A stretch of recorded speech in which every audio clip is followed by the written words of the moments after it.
You're listening to The Voice of Russia in London. My name is Brendan Cole. We're discussing aviation security and the threat of terrorism to the UK. Security is being tightened at European and Middle East airports operating direct flights into the United States. This follows what's believed to be a credible threat from Syrian and Yemen-based al-Qaeda affiliates with access to European passports, bomb-making skills and new explosive technologies. Holidaymakers and business travellers who arrive at airport security with uncharged mobile phones or other electrical items will be stopped from boarding planes bound for the United States. British Airways said passengers who fail to turn on devices when asked will be immediately banned from their US flight and have to reschedule, even if they offer to abandon the item or send it on separately. Britain's main airline warned that even a new device bought in the airport lounge after passing through security will have to be charged up. It all adds to a climate of fear. This week, the government announced that emergency powers to ensure police and security services can continue to access phone and internet records are being rushed through Parliament.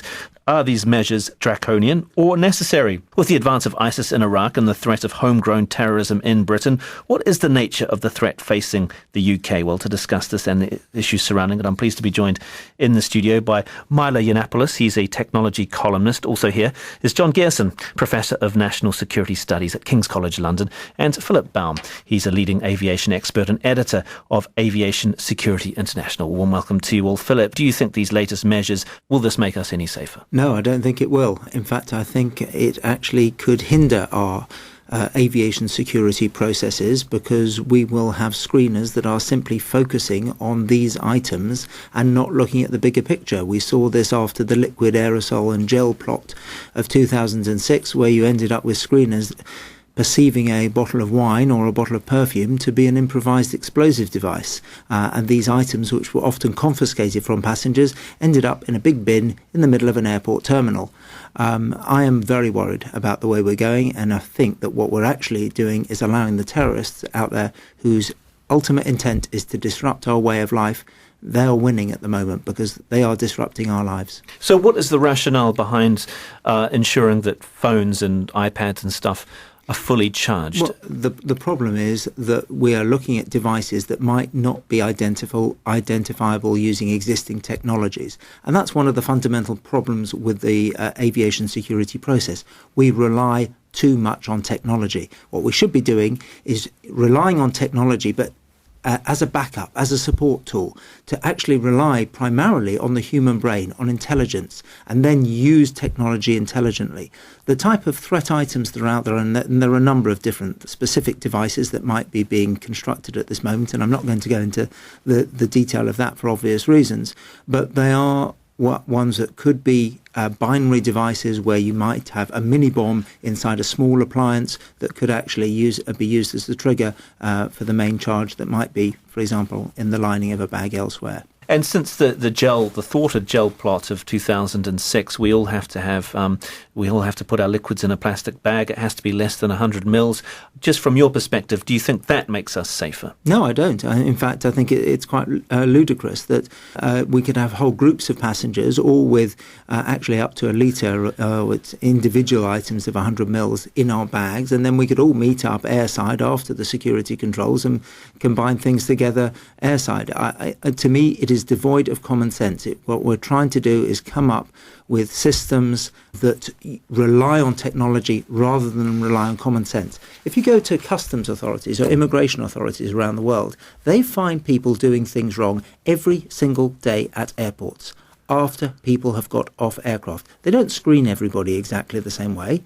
They use intelligence, and they look at people, they use behavioural analysis, and they decide who they're going to focus on. And then they use technology, and the right technology, to screen people in an appropriate manner. So let me get this straight. Presumably aviation experts, security experts were consulted before these measures were put in 2006. The 100 mil, perfumes and all that kind of stuff. Well, I wonder, actually. I actually have to question whether real aviation security experts... So this is all worthless. This is a worthless measure. Behind the scenes, I speak to aviation security consultants all of the time, and almost all of them would say, yes, use technology, but use it intelligently. That what we haven't yet managed to convince government to do is that we have to differentiate between passengers. You cannot treat everybody as posing the same threat to aviation, because quite simply, that's not true. Not everybody does pose the same threat. What do you think about that, John? The public and all of us focus on these high-profile decisions to focus on liquid now on charged devices,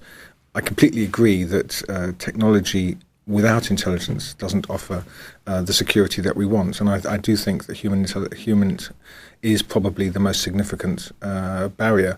But all security systems are layers. A part of this is about a deterrent message. There are, of course, the very sophisticated top-end terrorists who might have 10 different people who will meet airside and mix up liquids, but actually most of the specific people who've got close to damaging aircraft have usually been individuals or several people. I mean, I think 9/11 was one of the most significant operations in terms of numbers since the hijacking era, where large numbers of people got onto planes. But that doesn't mean it isn't a theoretical risk. Of course it is. So I wouldn't want these technological solutions instead of these other elements. And if it's true that those elements are therefore being downplayed and not resourced, I would be concerned. I suppose it's the theatre of security as much as anything, Milo. I mean, perhaps it makes us feel more safe if we have to go through these kinds of measures, and psychologically that could be important. I don't know about that. I mean, certainly from the point of view of a regular traveller and somebody who kind of covers these things in a general sense, I don't feel very much safer because I know that the staff there are, relying, as one of your other guests said, far too much on technology, aren't using intelligent decisions. It seems pretty obvious to me that there are some things that we can do more aggressively and more effectively that aren't necessarily politically popular, but will be a lot more effective at stopping people who may know something about terrorist acts. I mean, it's become impossible to use the expression racial profiling, but if you see a Mercedes speeding away from the scene of the crime, you don't stop a BMW. And certainly one of the things that the TSA is better at than some other countries is sort of aggressively stopping people, which is a human intelligence problem, than using technology to just sort of invasively scan people. I'm not sure passengers do feel any safer. What they do feel inconvenienced, and the one bit of the journey you look upon with dread, horror, and sort of sense of impending doom is the awful process of going through this this invasive scanning that we're told by all the experts does absolutely nothing. As for this sort of charged phone business, I mean, you can't imagine the chaos this is going to cause. I mean, particularly with mobile phone batteries being as bad as they are, I think we've gone beyond the point of having visible, obvious safeguards in place and into spurious, unnecessary, invasive, irritating layers of inconvenience. Is this simply because we're listening to what Homeland Security in the US is saying? Because they're taking the lead from them, aren't they? They have some knowledge, some intelligence apparently, and the message seems to be, trust us, we know what's best for you. Well, we have to respond to the intelligence information that is out there, wherever that comes from. And in this case, yes, it did initiate in the United States. Although when it comes to security that is actually afforded passengers, I think that some of the poorest quality of security that you can witness in the world is in the United States. The process and the staff that are deployed at checkpoint, probably many of them wouldn't get jobs in the European arena. What we need to make sure is that whatever system we come up with, we utilise the intelligence that's out there. But what we must not allow ourselves to do is to create a new target in its place. We are creating choke points, not checkpoints. If you look around the world, and I'm not talking in the aviation arena, but where suicide attacks have taken place, in Iraq, in Afghanistan, in Israel, where have those terrorists chosen to target security checkpoints where people gather en masse? You no longer need to actually get an improvised explosive device onto an aircraft. The airport itself has become the target. And we need to create a system that, yes, the checkpoint is very good deterrent, and obviously people have got a lot of faith in it, although I'm still looking for the proof that even the traditional X-ray machine has been particularly effective in identifying bombs. Yes, other metallic items and guns and knives, yes, but not bombs. We need to have that deterrent, but we've got to keep people moving. And unfortunately, we've created airports where we now have centralised security checkpoints, so everybody goes through the same checkpoint instead of at the gates. Originally, I mean, that was the best form of security at the gate, where the screeners know that at this gate I've got people that are going to New York, and at this one I've got people going to Reykjavik. This is still and the case at Berlin Tegel, for example. They still do it, right? But a lot of them are backtracking from that. Amsterdam Schiphol has up until very recently been doing gate screening.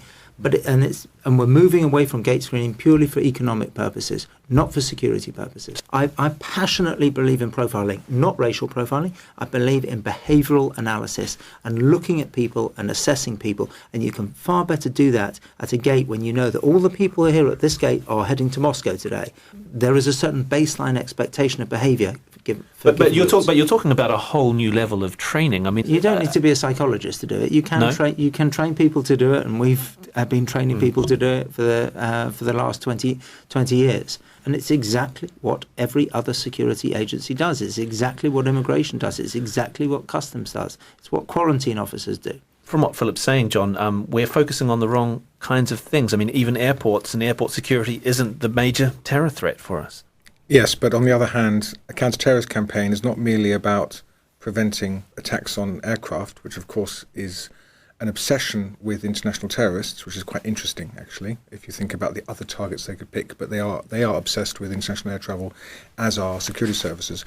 But the counter-terrorism campaign is absolutely predicated on maintaining the trust of communities from which terrorists are found and recruited.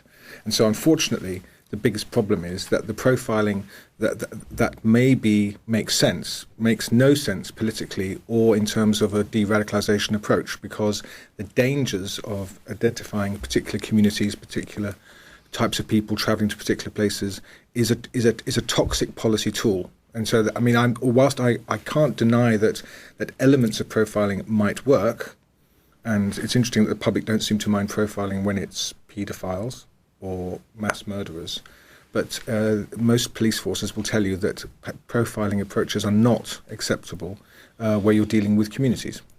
Racial profiling is not, well, but behavioural. The police forces say that because the police forces for decades have been accused with some justification of institutional racism. But I work, for example, with Tell Mama, which is the organisation that tracks anti-Muslim prejudice in the UK. And in fact, what they say is that many Muslim communities are perfectly happy to undergo increased levels of scrutiny because they know that so many of their fellow community members don't speak out when they do know things. They know, for example, as David Aronovich wrote in the Times recently, they asked themselves the question, why are there no Muslim peace movements? These communities know they have a problem, and they know they have a responsibility, and they know that's got, the cultural change necessary for them to become a useful part of the anti-terrorism efforts has got to come from them. And until it does, they know that they have to accept a higher degree of scrutiny than the rest of the population. Because let's face it, that some academic studies put the number of radicalised Muslims in the world as high as 25%. Now that's probably way towards the top end. But even if it isn't, there are between 1.2 and 1.8 billion Muslims in the world. I mean, that's rivaling the population of the United States. Well, there's a difference between radicalisation and violent radicalisation. Of course, but most moderate British Muslim communities are aware of the problem. They know that they're not yet part of the solution.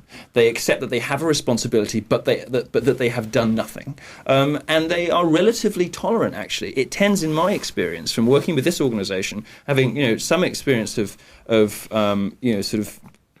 certainly British Muslim politics and British Muslim communities, that they're relatively happy, actually, to tolerate this. And the people who get the most upset about it are white middle-class liberals writing for national newspapers. Muslim communities themselves know they have really serious issues to deal with, and they're very grateful for all the help they get. Although they must feel that they could be alienated over this. This will cause divisions. Of course there are people who hate it, and of course there are people who kick up a fuss, quite rightly, because they get, doctors, nurses, lawyers who get stopped at airports, and they're quite right to kick up a bit of a fuss on Twitter or whatever and get their names in the papers.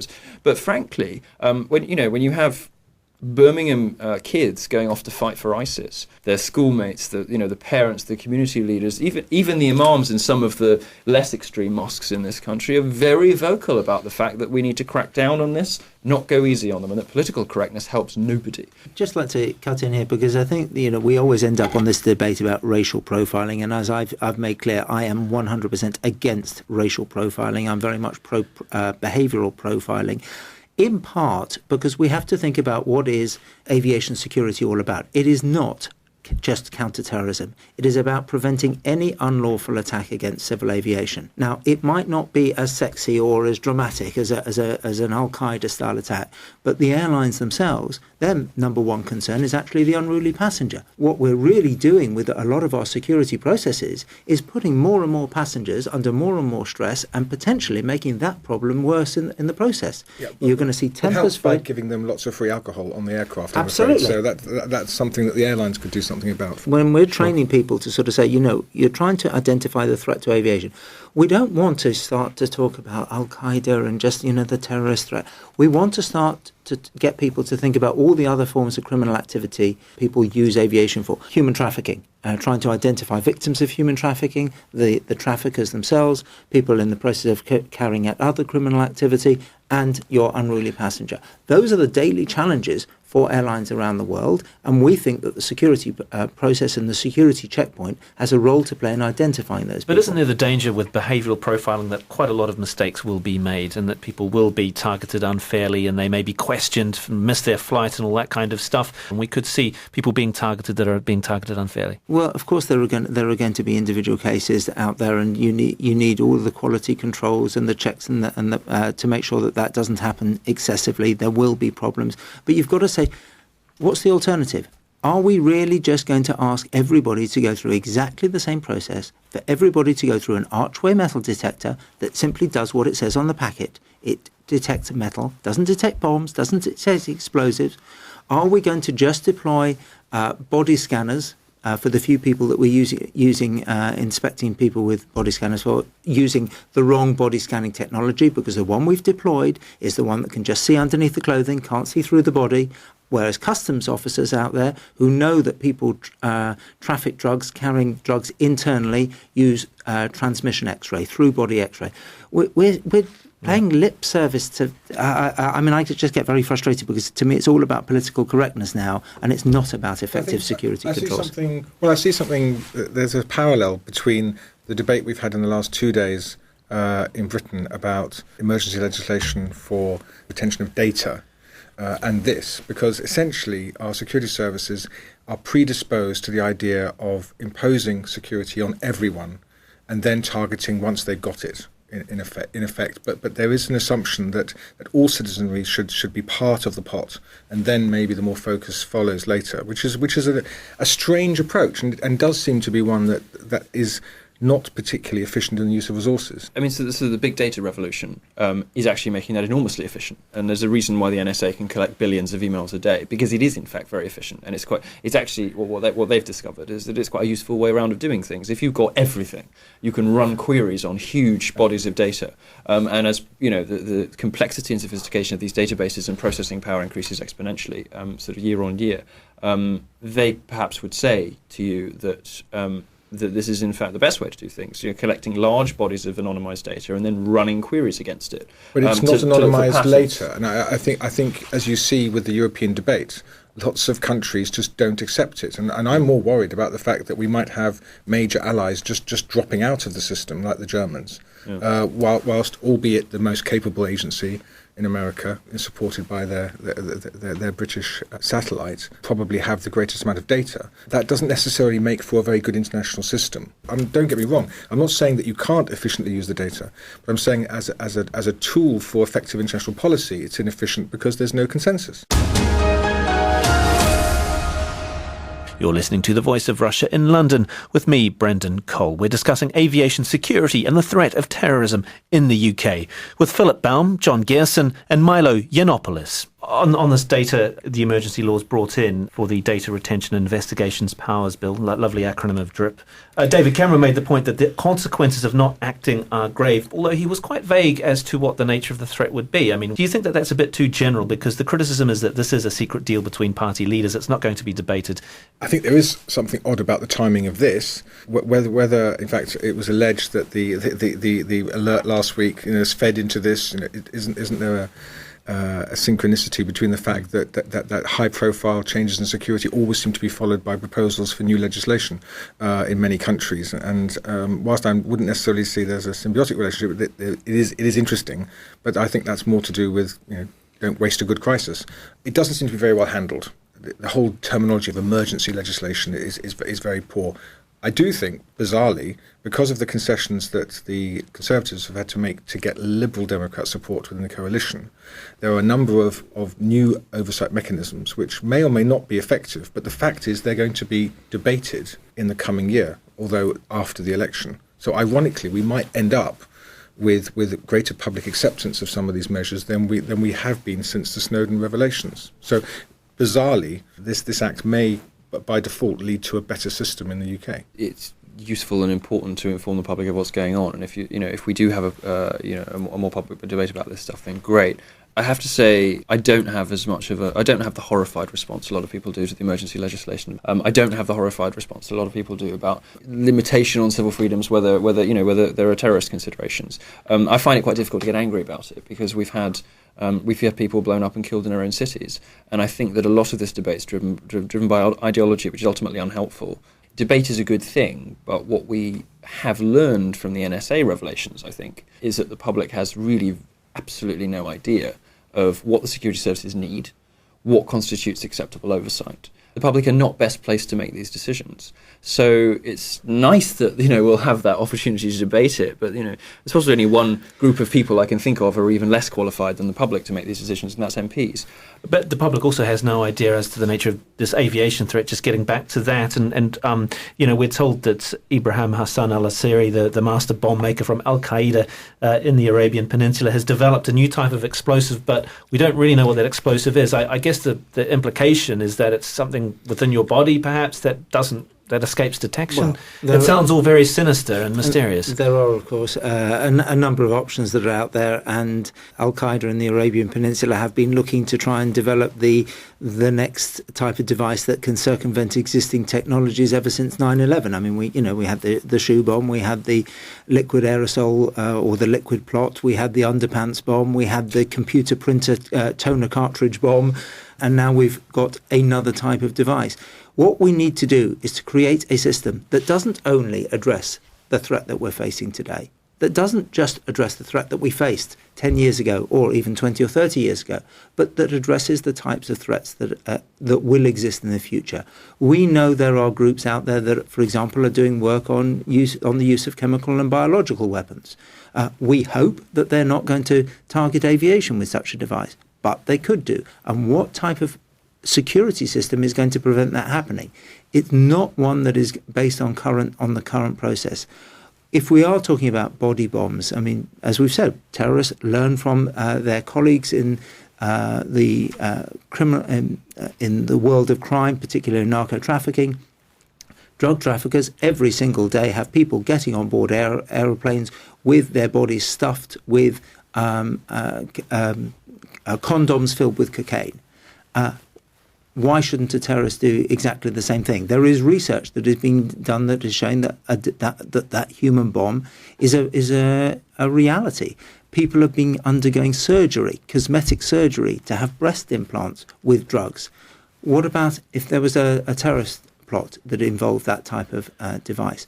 We have to have a system that can try and address those type of threats as well as the traditional ones. I guess terrorists, their aim, one of their many aims, would be to change the nature of the relationship between the citizenry and the government. If they're sowing a climate of fear, of distrust, they've already won.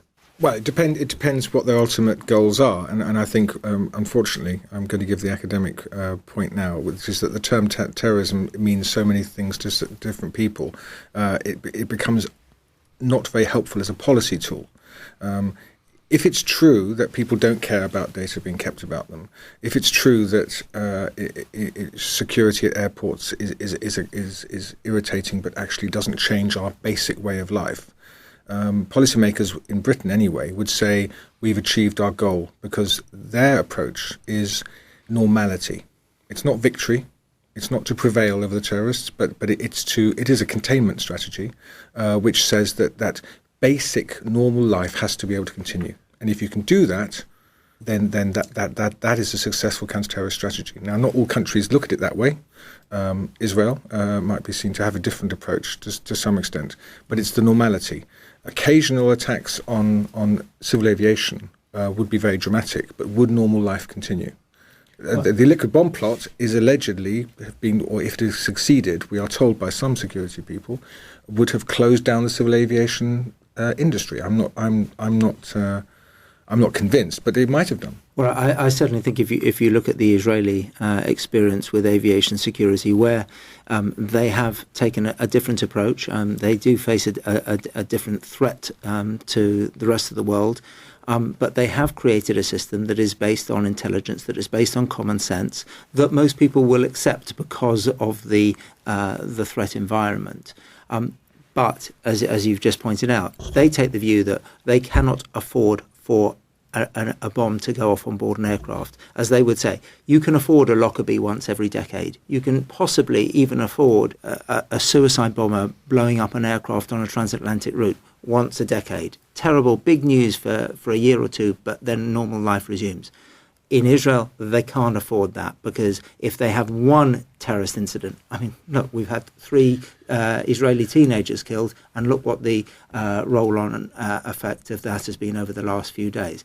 The result is war. And that's the difficulty, I suppose, Milo, in that terrorists only need to succeed once, whereas those who range against them have to succeed every single time, don't they? There is that sort of inbuilt asymmetry with a sort of war of attrition against what is probably hundreds of millions of people spread across the world who don't particularly like our way of life, and who either have actively working to bring an end to it, or at least silently sympathetic toward it, and might turn a blind eye if they see something going on, in their local town or in their mosque or whatever. It's an enormous endemic problem that we have to face, tremendous one.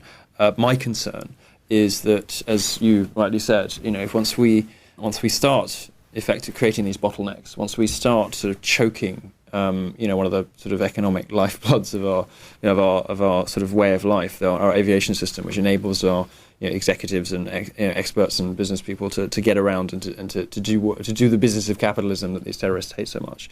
Then yes, I think we have sort of let them win by the back door. I'd like to see a lot more of an aggressive approach to the communities from which these people come. What we mustn't allow ourselves ever to do is to end up with silly security. I mean, now you read at the onset of this discussion this statement from British Airways that if you can't charge your mobile phone may not be allowed on board the aircraft. We've now got a situation where it may be an improvised explosive device, but we'll post it to you later. Can't the airlines object to this? If you go back about 15 years ago, the Americans wanted to introduce various additional security measures on flights operating from Europe to the United States, but only on the routes that American carriers were operating.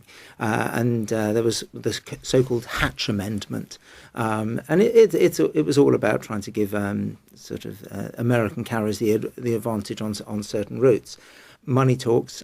You can't pull out of the American market. So if the Americans say, you know what, we're not going to allow you to fly to the States unless you adhere to these security requirements, quite simply, the airlines will go along with it. I think the point about the terrorists only having to succeed once is more nuanced than that.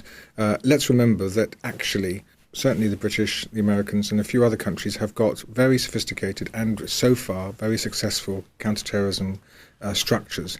The terrorists actually have to succeed every day in not being killed and not being discovered, and for their plots not to work. And so I think we have to get, as a society that wants to defend against these external threats, have to not do their job for them by using the language of inevitability, which I don't agree with, and also the idea that the initiative is with the terrorists. Actually, the power is with communities, societies, and states, and the terrorists are an agitational force that's trying to change things.